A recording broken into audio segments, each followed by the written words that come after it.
صاحب کافیہ نے مولانا اعراب کی 16 قسمیں آپ کو بتلائیں گئی. 16 میں سے کچھ قسموں میں لفظی اعراب آتا تھا، کچھ میں تقدیری اعراب آتا تھا. صاحب کافیہ نے آپ کو ایک ضابطہ بتلا دیا کہ تقدیری اعراب 2 جگہوں پہ آئے گا. ایک وہ جہاں اعراب کا پڑھ لانا کیا ہو، ناممکن ہو، اور دوسرا جہاں اعراب کا لانا ثقیل ہو. یہ 2 جگہیں ہیں، اور یہ پھر کون کون سی جگہیں ہیں وہ بھی آپ کو بتلا دیں بھائی. تو 16 کی 16 قسمیں انہوں نے شمار کروا دی، اور بڑی مختصر عبارت میں یہی انداز ہو رہے گا ان کا ساری کتاب میں. مولانا آپ غیر منصرف کی بات شروع کرنے لگے ہیں بھائی. تو فرماتے ہیں غیر المنصرفی ما، غیر منصرف وہ اسم ہے، ما سے مراد اسم وہ اسم ہے فیہ علتانی جس میں کتنی علتیں ہوں، 2 علتیں ہوں. من 9 ای من علل 9 موصوف محذوف ہے. کتنی علتوں میں سے 9. غیر منصرف وہ ہے جس میں 9 میں سے 2 علتیں پائی جائیں. او واحدۃ منہا، ہا ضمیر راجع ہے 9. یا مولانا ان 9 میں سے ایک ہو، ایسی ایک تقوم مقامہما جو 2 علتوں کے قائم مقام. تو غیر منصرف کی کیا تعریف ہوئی مولانا؟ وہ ہے کہ جس میں 9 علتوں میں سے کوئی 2 علتیں پائی جائیں، یا کوئی ایک ایسی علت پائی جائے جو 2 کے قائم مقام ہو. قائم مقام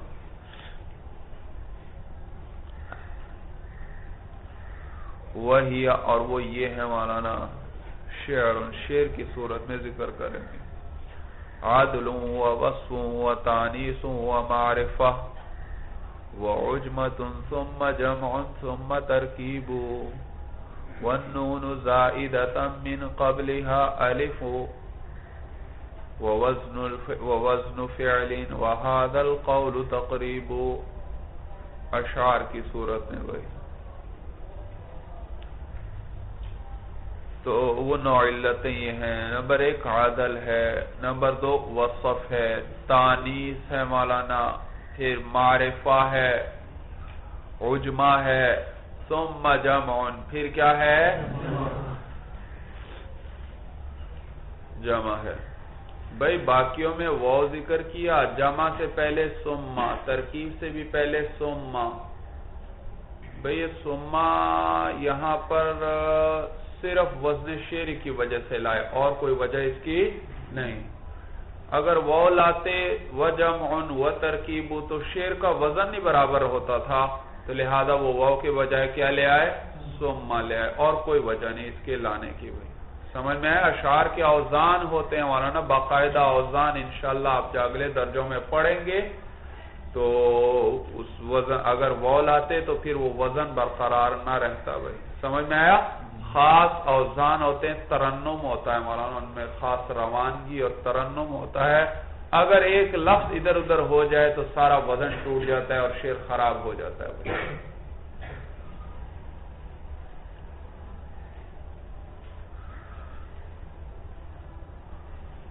تو اسی لیے ثم لائے. ثم پھر جمع ہے مولانا، ثم ترکیب، اور کیا ہے، ترکیب ہے مولانا.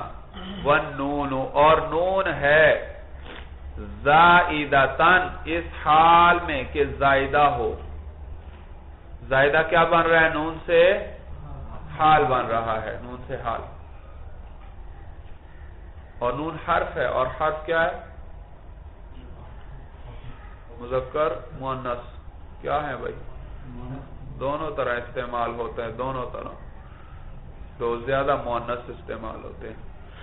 اور نون اس حال میں کہ زائدہ ہو، من قبلها، اس نون سے پہلے، الف، کیا زائدہ ہو، یہ فاعل ہے زائدہ کا. آپ نے پڑھا یا نہیں مولانا؟ جیسے فعل کے لیے فاعل چاہیے، اس میں فاعل کے لیے بھی کیا چاہیے؟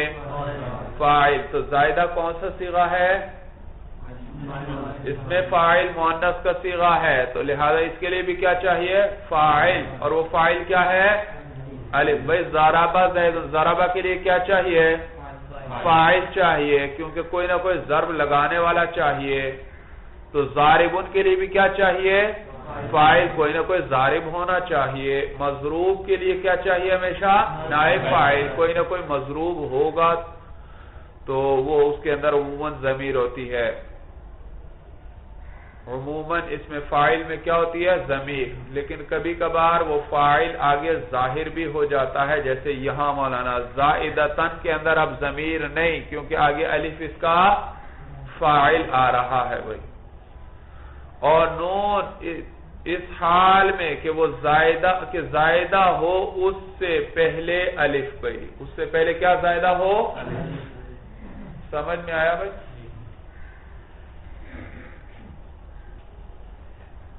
تو معلوم ہوا الف اور نون دونوں زائد ہوں گے. الف اور نون کیا ہیں؟ دونوں زائد ہوں گے.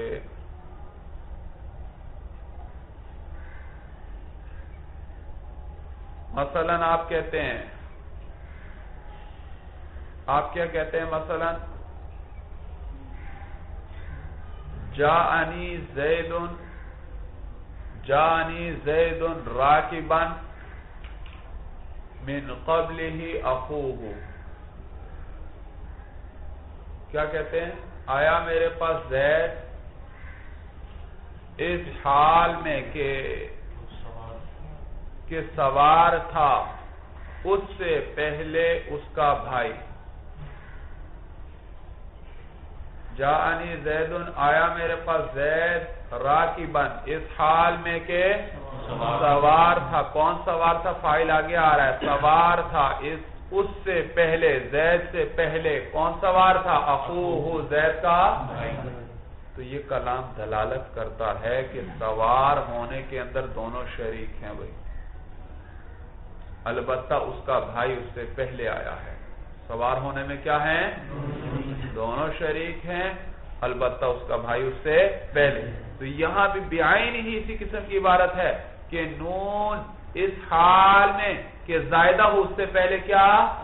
الف. معلوم ہوا زائدہ کا وصف میں دونوں شریک ہیں زائد ہونے میں. جیسے رکوع کے اندر زید اور اس کا بھائی دونوں کیا تھے؟ شریک تھے. بات عبارت سمجھ میں آ رہی ہے سب کو بھائی؟ شریک تھے.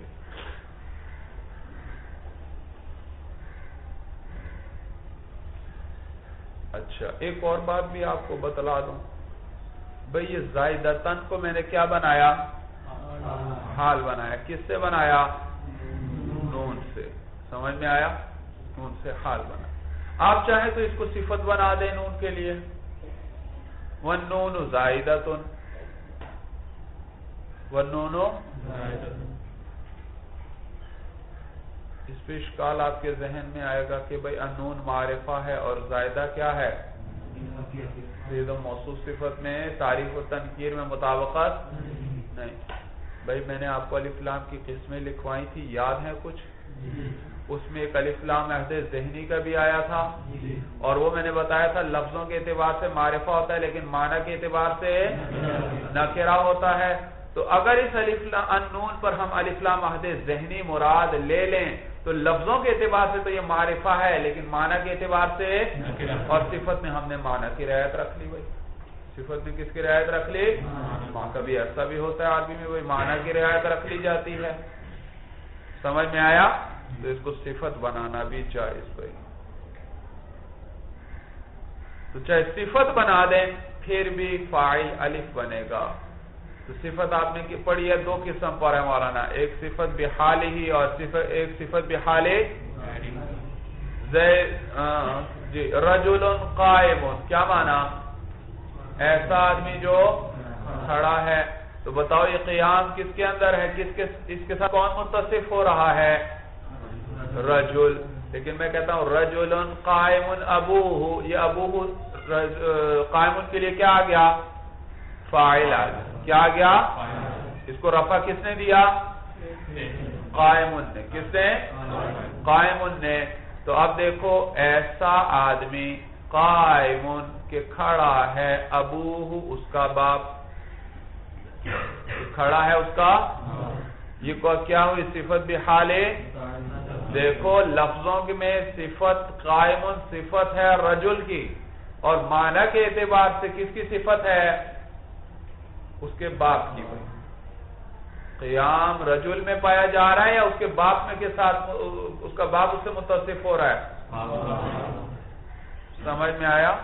تو آپ نے صفت کی تعریف بھی یاد ہو اگر آپ کو کہ صفت اسے کہتے ہیں جو ایسے معنی پر دلالت کرے جو اس کے مطبوع میں پایا جائے یا اس کے مطبوع کے متعلق میں پایا جائے. کسے کہتے ہیں صفت؟ بھائی بس صفت صفت کی کیا تعریف پڑی تھی؟ جو ایسے معنی پر دلالت کرے جو کس میں پایا جائے؟ مطبوع میں. رجل قائم، یہ قائم کیا ہے؟ صفات. یہ کس پہ دلالت کر رہی ہے؟ قیام پہ. اور وہ قیام کس میں پایا جا رہا ہے؟ رجل میں. تو صفت کس کو کہتے ہیں؟ جو ایسے معنی پر دلالت کرے جو کس میں پایا جائے؟ اس کے یا مطبوع کے متعلق میں پایا جائے. مولانا رجل قائم ابوہ. اب قائم کون ہے مولانا؟ اس شخص کا باپ. تو دیکھو تو ترکیب یوں ہے، رجل ہے موصوف، قائم ہے صیغہ اس میں فاعل، ابوہ ہے اس کا فاعل. اس میں صیغہ اس میں فاعل اپنے فاعل سے مل کر شبہ جملہ ہو کر رجل کے لیے صفت ہوئی. ترکیب سمجھ میں آ رہی ہے؟ ترکیب کچھ جانتے ہو یا نہیں بھائی؟ تو یہ اس کے لیے صفت ہوئی مولانا. تو آپ یہ قیام مولانا کس کے اندر ہے؟ رجل کے اندر ہے یا اس کے باپ میں ہے بھائی؟ اس کے بعد. تو دیکھو صفت یا تو دلالت کرتی ہے ایسے معنی پر جو مطبوع میں پایا جاتا ہے یا مطبوع کے متعلق میں. تو رجل کا باپ اس کے متعلقین میں سے ہے، وہ بھی کیا ہے؟ اس کے. تو اب یہ قیام مطبوع میں نہیں پایا جا رہا، مطبوع کے متعلق میں پایا جا رہا ہے. اس کو کہتے ہیں صفت بحال متعلق ہی. بات سمجھ میں آئی؟ تو صفت کتنی قسم پر ہے؟ ایک بحالی اور ایک بحالی. تو یہ الزائدۃ من قبلها الف، یہ الف اس کے لیے آگے فاعل آ گیا تو زائدہ کیا ہوئی؟ صفت بحال متعلق ہی. سمجھ میں آیا بھائی؟ یا حال بنائے پھر بھی مولانا اسی طرح. وزن فعل، اور کیا ہے مولانا؟ وزن فعل ہے. وهذا القول تقریب، اور یہ قول تقریب مصدر ہے مولانا. یہ قول تقریبی ہے یعنی درستگی کے قریب ہے. درست ای مقرب الی الصواب. بھائی تقریب مصدر ہے، اور مصدر کس معنی میں ہوتا ہے؟ کبھی اس میں فاعل کے معنی میں بھی آ جاتا ہے اور کبھی اس میں مفعول کے معنی میں بھی آ جاتا ہے. تو یہاں اس کو اس میں مفعول کے معنی میں لے لیں. وَهَذَا الْقَوْلُ مُقَرَّبٌ، اور یہ قول قریب کیا گیا ہے کس کے؟ إِلَى الصَّوَابِ، درستگی کے. یہ قول زیادہ قریب ہے کس کے؟ در اصل انہوں نے 9 علتیں، انہوں نے کیا کہا بھائی؟ علتیں کل کتنی ہیں؟ 9 ہیں. اس میں علماء کے اور بھی کئی اقوال ہیں. بعض علماء فرماتے ہیں 10 ہیں، بعض فرماتے ہیں 11 ہیں، بعض فرماتے ہیں 13 ہیں، بعض فرماتے ہیں صرف 2 ہیں. تو کئی اقوال ہوئے 10 11 13، بعض کہتے ہیں 2 اور بعض کہتے ہیں 9. اور صاحب کافیہ نے بھی کتنے ذکر کیے؟ 9. اور کہا کہ باقی اور بھی اقوال ہیں لیکن حق اور درستگی کے یہ والا قول زیادہ قریب ہے. بات سمجھ میں آئی؟ یا مولانا تو میں نے کیا بتلایا؟ یہ تقریب کس معنی میں؟ مقرب کے معنی میں، اور مقرب الی الصواب ہے. قریب کس کے کیا گیا ہے؟ صواب کے.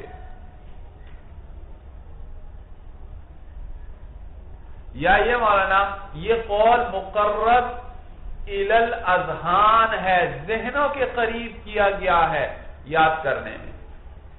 یہ قول کس کے قریب کیا گیا ہے؟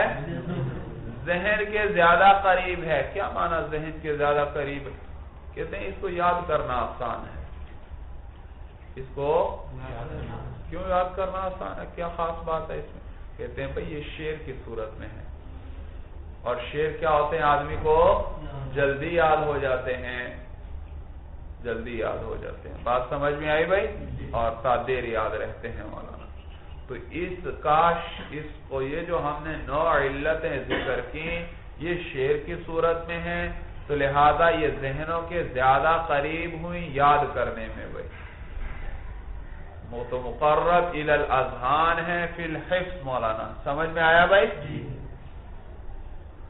اور پہلا قول کیا ذکر کیا؟ مقرب الی صواب ہے، کہ اس کے بارے میں کئی اقوال ہیں، لیکن یہ والا قول جو 9 والا ہے یہ زیادہ درستگی کے، صواب کے معنی درستگی. مولانا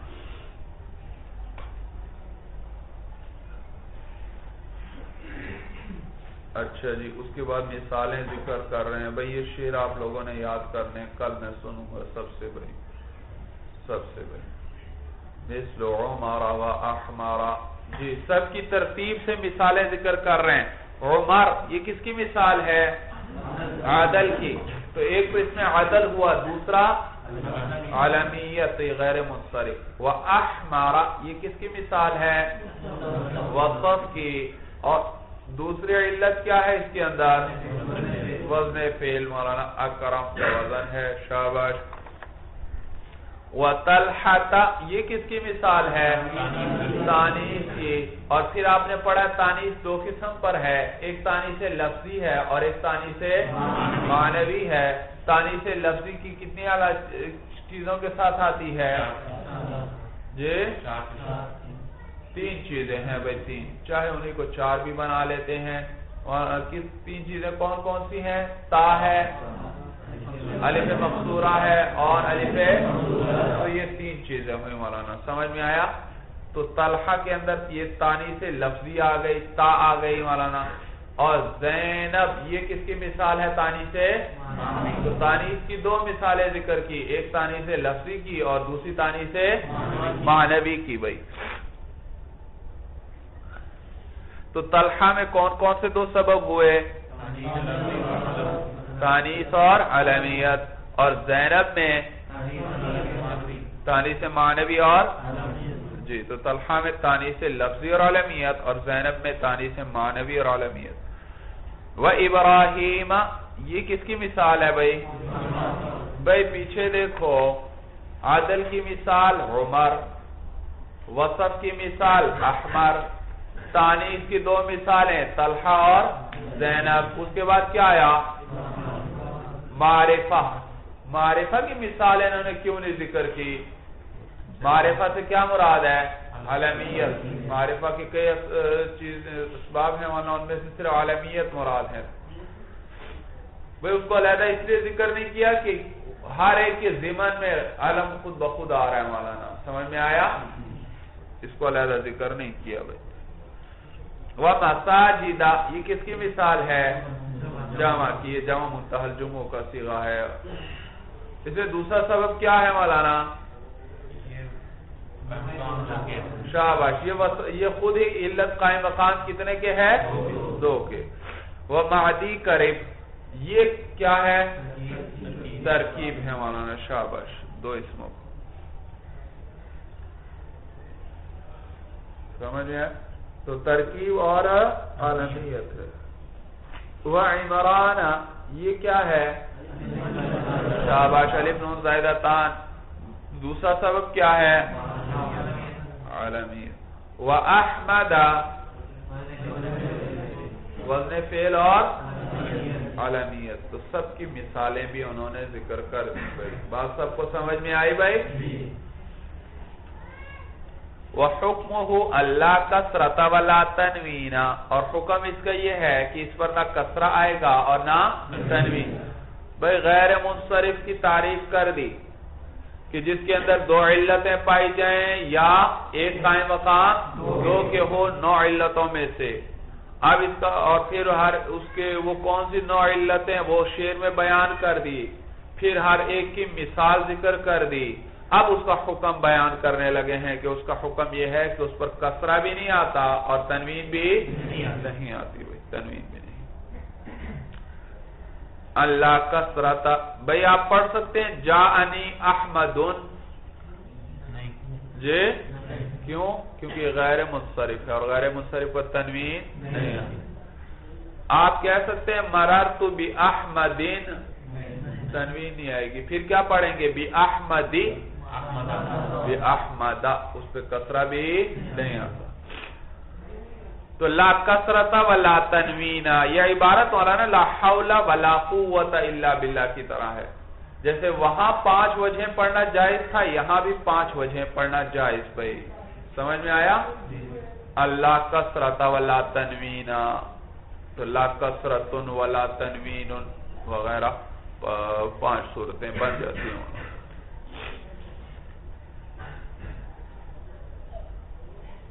لا حول ولا قوت الا باللہ، اس کی کیا بھئی کون سی صورت ہے؟ یہ لا نفی جنس ہو اور اس کا تکرار ہو. لا نفی جنس کا دیکھو یہاں بھی تکرار ہے، لا کسرہ ولا تنوین، اور اس کے ساتھ نکرہ ملا ہوا ہو، بھئی تکرار اسم بھی ہو. تو اس صورت کے اندر دیکھو لا کسرتا، اس کا اسم نکرہ ہے اور ساتھ ملا ہوا ہے، ولا تنوین، اور یہ بھی کیا ہے؟ نکرہ ہے اور ساتھ. تو اس صورت میں جب جہاں بھی ایسی جگہ آ جائے تو وہاں کیا پڑھنا جائز؟ 5 وجہیں پڑھنا جائز. بھائی سمجھ میں آیا بھائی؟ تو لا کسرت ولا تنوین ایک صورت یہ ہو گئی مولانا. دوسری لا کسرت ولا تنوین دوسری ہو گئی. تیسری لا کسرت ولا تنوین، کتنی ہو گئی؟ 3 ہو گئی مولانا. یا مولانا ولا کسرت ولا تنوین 4 ہو گئی، یا ولا کسرت ولا تنوین 5 صورتیں ہیں. بھائی لا حول ولا قوت الا باللہ میں تفصیل آپ دیکھ سکتے ہیں جی. لا نفی جنس کی جہاں بحث آئے گی وہاں ذکر کریں گے. وَيَجُوزُ صَرْفُهُ لِلضَّرُورَةِ أَوْ لِلتَّنَاسُبِ، جی یہاں سے بڑی قیمتی بات بتلا دی صاحب کافیہ نے. یہ نئی بات ہے مولانا جو آپ نے ہدایت النحو میں نہیں پڑھی ہوئی. وہ بتلا رہے ہیں کہ یہ غیر منصرف کو کبھی منصرف پڑھنا بھی جائز ہے. لِلضَّرُورَةِ وَيَجُوزُ صَرْفُهُ، غیر منصرف کی صرف بھی جائز، یعنی اس کو منصرف پڑھنا بھی جائز ہے. لِلضَّرُورَةِ کس بنا پر؟ ضرورت کی بنا پر، ضرورت شعری کی بنا پر، ضرورت شعری کی بنا پر. بھئی میں نے آپ کو بتایا اشعار کے خاص اوزان ہوتے ہیں. ذرا ایک حرکت بڑھ گئی یا ایک حرکت کم ہو گئی تو اس سے شعر کا وزن سارا خراب ہو جائے گا. خاص اوزان ہے، اس کے مطابق ذکر کے آتے ہیں اشعار. بھئی تو کبھی کبھار ضرورت پڑ جاتی ہے کہ کلمہ آیا غیر منصرف، اور اب اس کو اگر ہم غیر منصرف پڑھیں تو اس پر تنوین نہیں پڑھیں گے. تنوین نہیں پڑھیں گے تو شعر کا وزن صحیح نہیں رہتا. تو پھر ضرورت شعری کی بنا پر اجازت دی جاتی ہے کہ یہاں پر اب آپ اس غیر منصرف کو کیا پڑھ سکتے ہیں؟ منصرف بھی. جاءنی احمدن مثلا، احمدن بھی وہاں پڑھ سکیں گے، کیونکہ اگر احمدو پڑھتے ہیں تو پھر شعر کا وزن باقی رہ جاتا.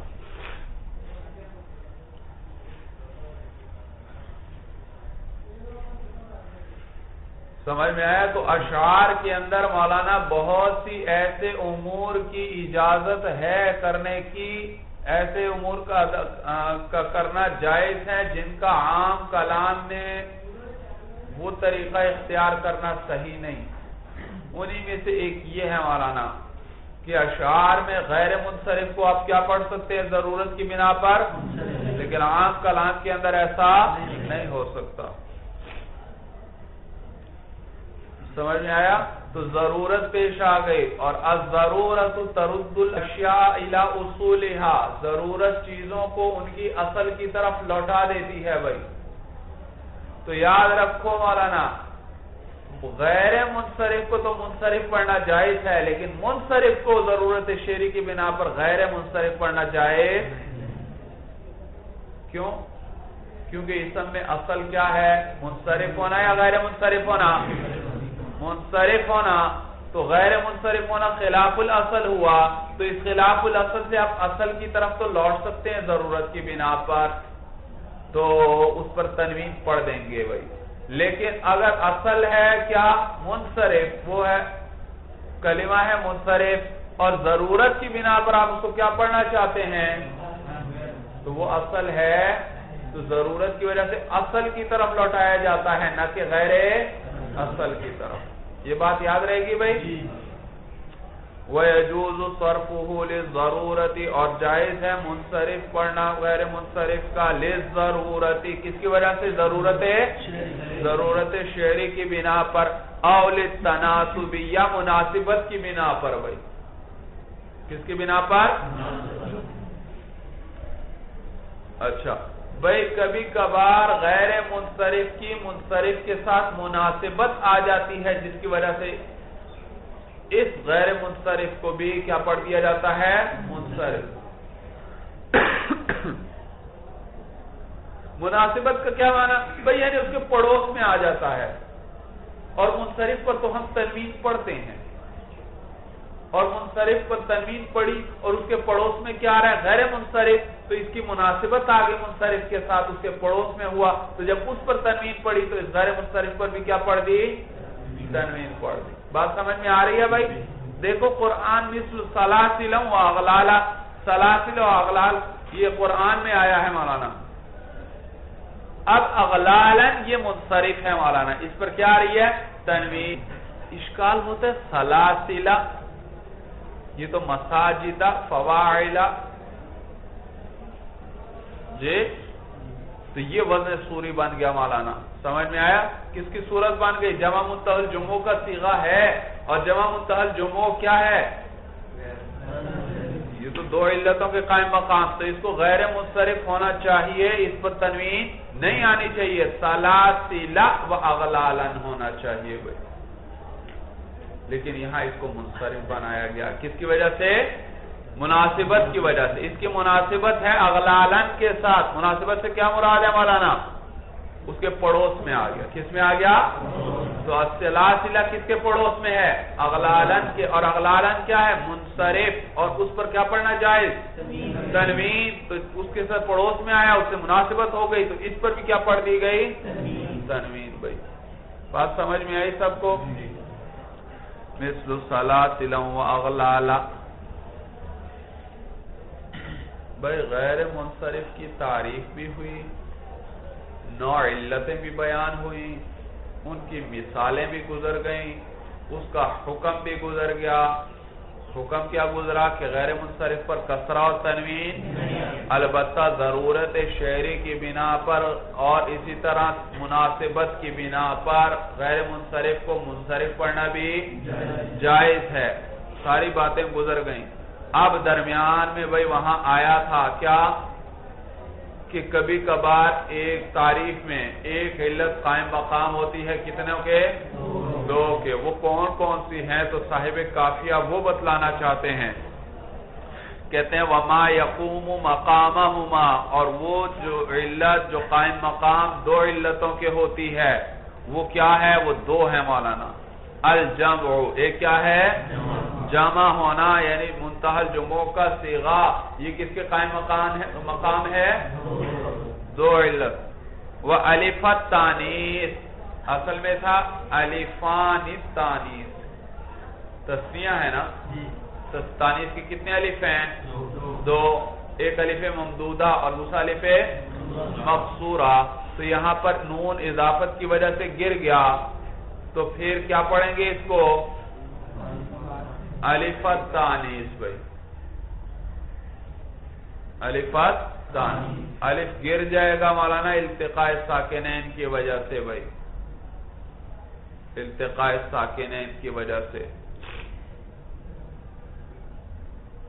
الف التانیث، تو وہ علتیں جو کہ قائم مقام ہیں، دو علتوں کے وہ دو ہیں مولانا، ایک جمع اور دوسرا جی الف تانیث، الف تانیث بھائی۔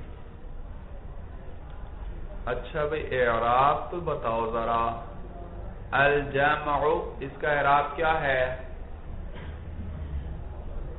جی؟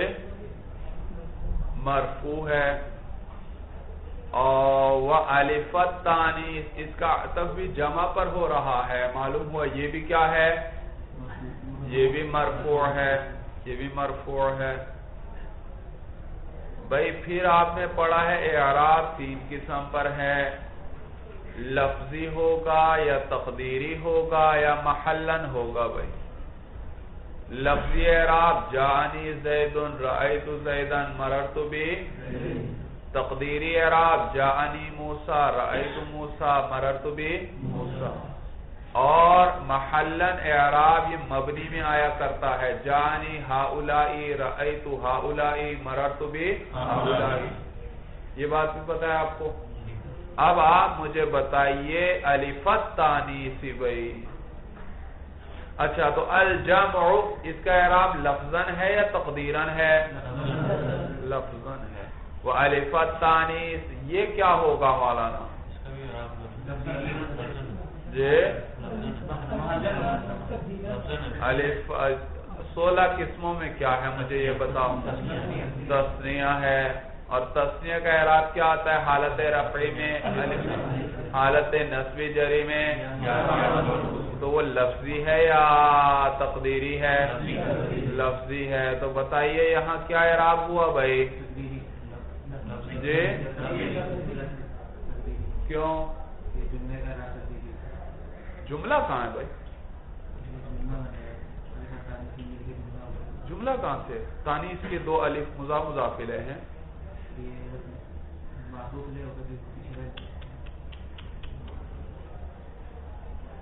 جملہ نہیں ہے، جملہ نہیں ہے بھائی۔ جملہ ہوتا تو پھر تو مبنی تھا، مبنی کا اعراب تو محلی ہوتا ہے، تقدیری تو نہیں ہوتا۔